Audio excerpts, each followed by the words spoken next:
Assalamualaikum warahmatullahi wabarakatuh. Perkenalkan, nama saya Amelia Karoma dengan NIM 289215032 dari Prodi Manajemen Plus dengan dosen pengampu Bapak Dr. Insinyur Sugeng Prajatno SEFM.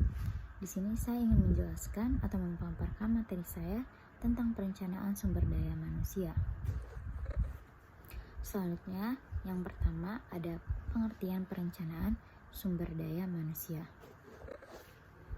yaitu perencanaan sumber daya manusia adalah proses sistematik untuk meramalkan kebutuhan pegawai atau demand dan ketersediaan supply pada masa yang akan datang, baik jumlah maupun jenisnya, sehingga dapat determin sumber daya manusia dapat merencanakan rekrutmen, seleksi, pelatihan, dan aktivitas lain dengannya.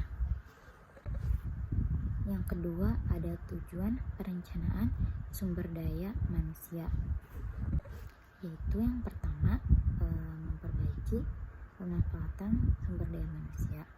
Yang kedua menyesuaikan aktivitas sumber daya manusia dan kebutuhan di masa depan secara efisien. Yang ketiga, meningkatkan efisiensi dalam menarik pegawai baru. Yang keempat, melengkapi informasi sumber daya manusia yang dapat membantu kegiatan sumber daya manusia dan unit organisasi lainnya. Yang ketiga yaitu langkah-langkah perencanaan sumber daya manusia. Yang pertama itu ada analisis faktor penyebab perubahan kebutuhan sumber daya manusia. A. Perubahan dalam lingkungan eksternal seperti ekonomi, politik, teknologi, dan persaingan. B.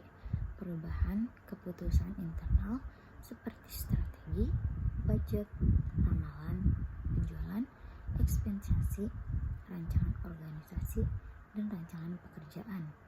Yang C.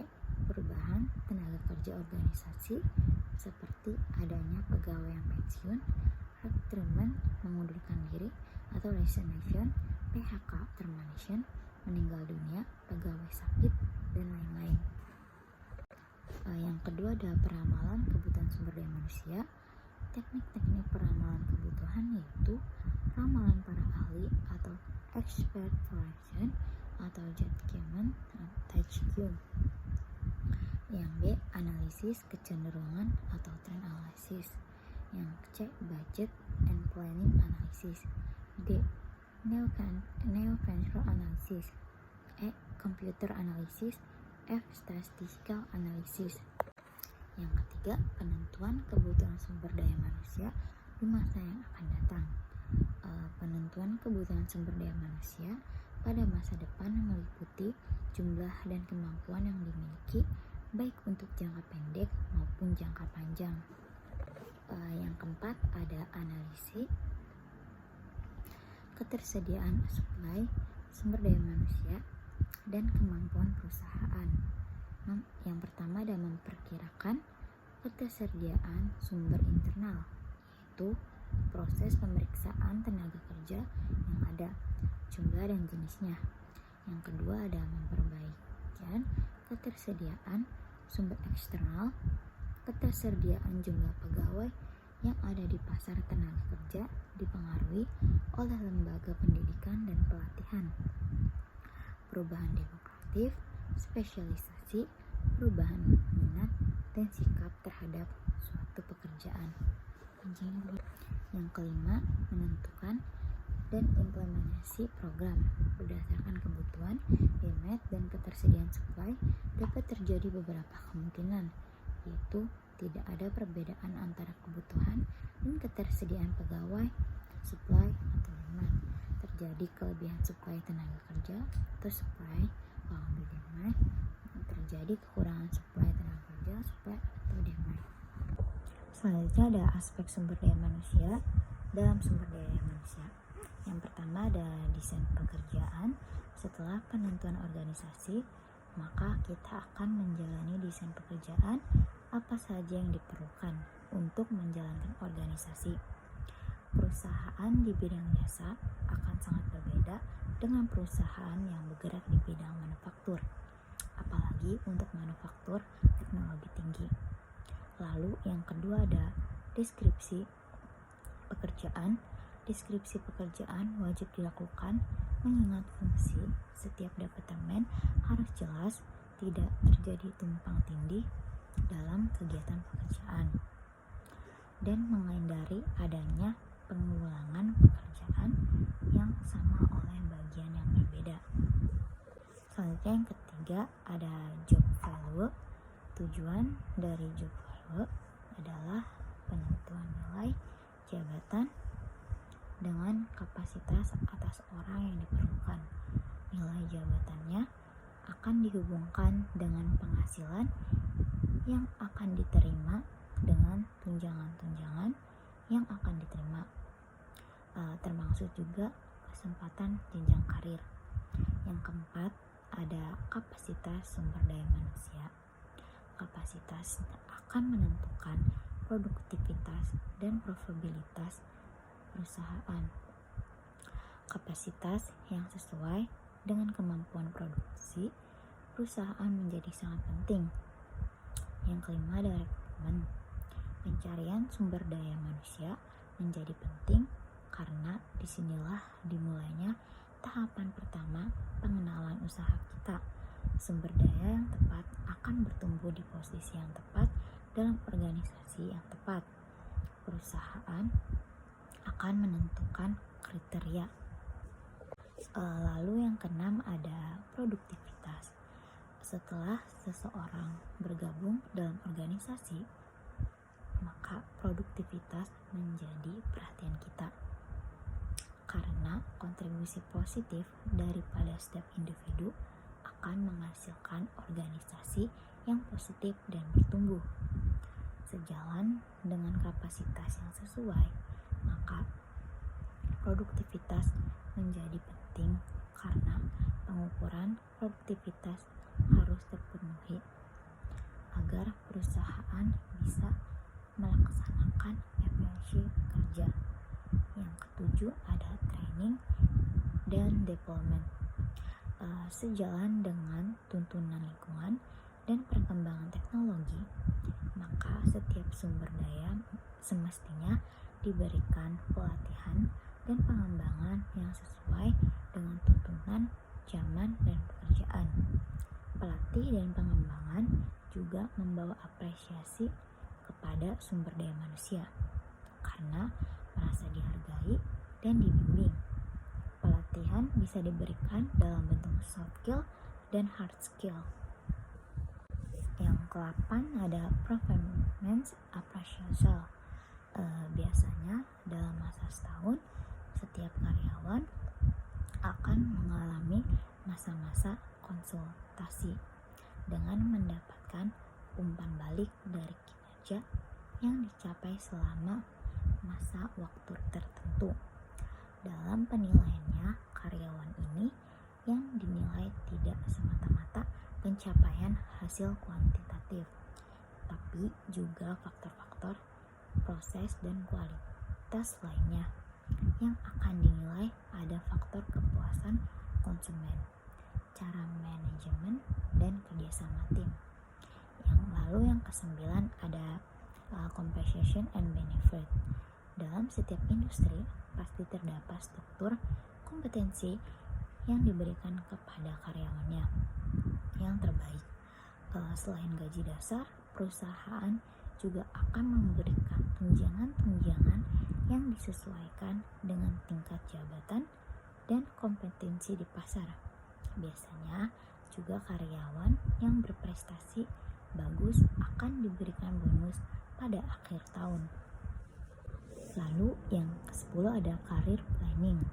Selain pengembangan akan kemampuan karyawan, perlu diperhatikan juga pengembangan karir yang akan dicapai karyawan.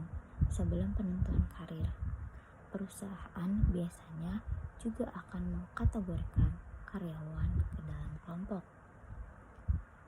Kompensasi dan tunjangan-tunjangan bukan satu-satunya yang dicari karyawan.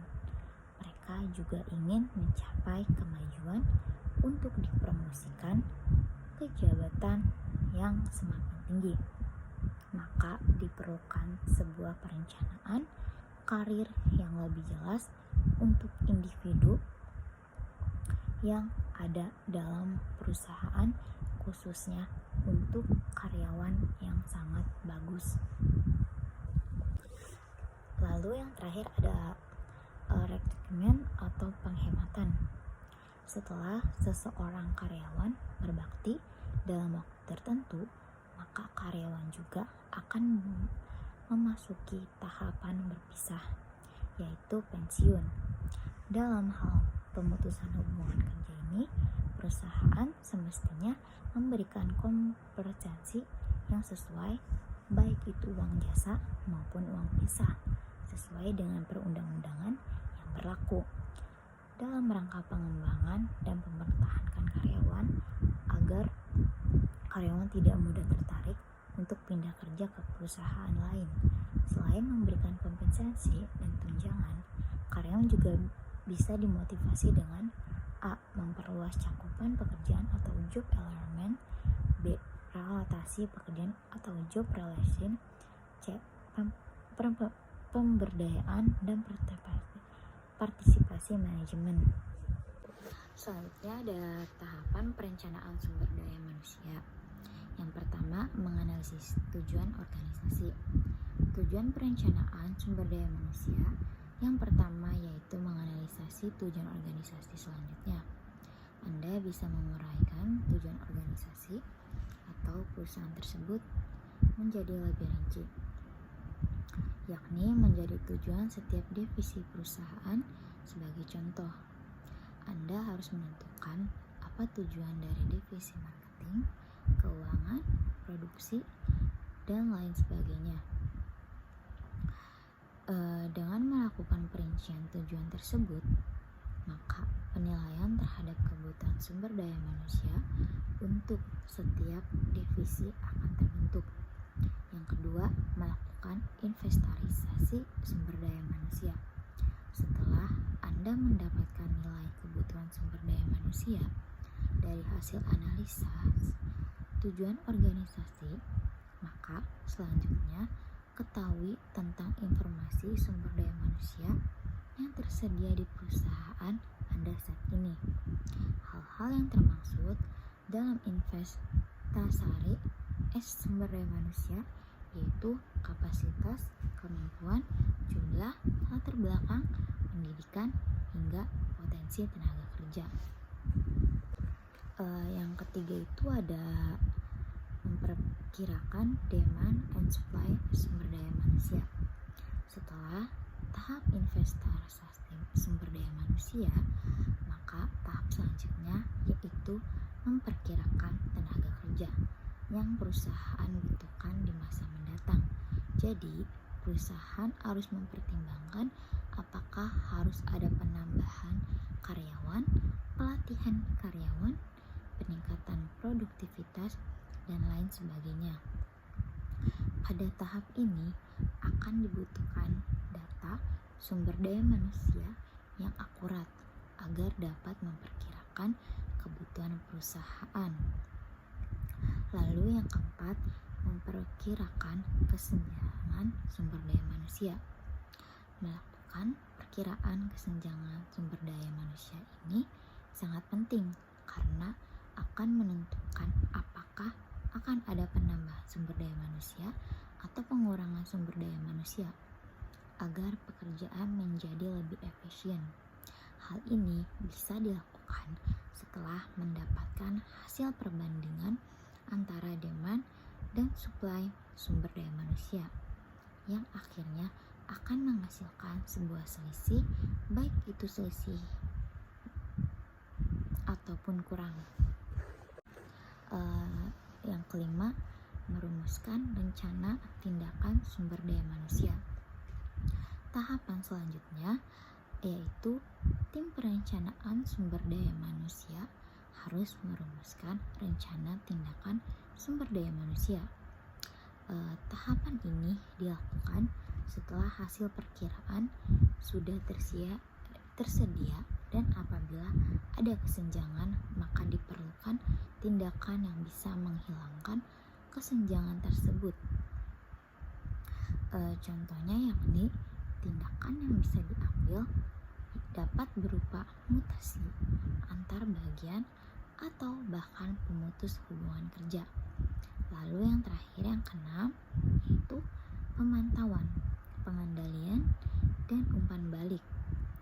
Tahapan yang terakhir dalam perencanaan sumber daya manusia yaitu memantau, mengadili, pengendalian, dan umpan balik sesuai dengan kebutuhan perusahaan atau organisasi. Sekian presentasi dari saya, kurang lebihnya mohon maaf. Wabillahi taufiq wal hidayah. Wassalamualaikum warahmatullahi wabarakatuh.